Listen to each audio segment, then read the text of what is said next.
The man suddenly began throwing cash into the air. The crowd instantly became agitated and began scrambling for the money. But no one noticed that this was part of a shocking conspiracy. The rain of cash was just a diversion. His real target was across the street. A perfect robbery was unfolding.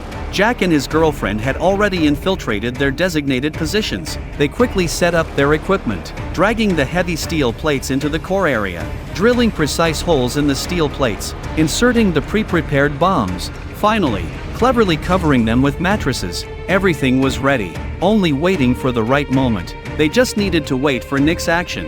At that moment, Nick pretended to jump off the roof. He intentionally created a dangerous scene, causing the crowd below to scream in terror. Jack seized the opportunity and detonated the bombs.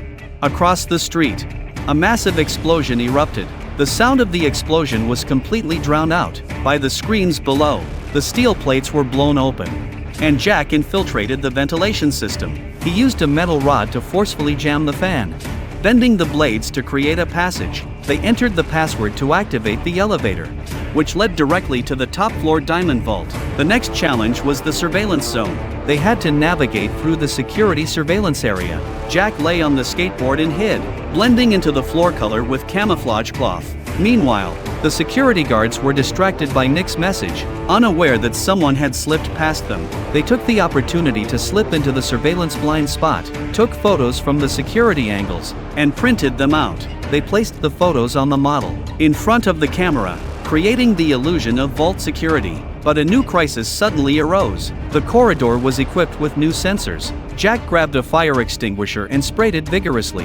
As they moved forward, he completely covered the sensors, freezing them in place. Then Jack walked to the vault door and took out his tools, preparing to enter through the nearby ventilation shaft. At that moment, the police identified Nick's identity through scanning.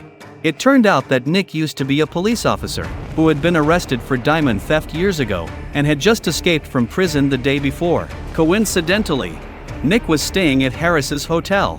The person who lost the diamonds, Harris's Diamond Trading Company, was right across the street. Realizing that Nick might be planning to steal diamonds again, the sheriff immediately notified the diamond building, and the security guards were ordered to inspect the vault. As their plan was about to be exposed, at the last moment, Nick's brother quickly reset the ventilation shaft cover. To buy more time, Nick scattered more cash again. To block the security guard's path, Jack seized the last opportunity and aimed the miniature camera at the password lock.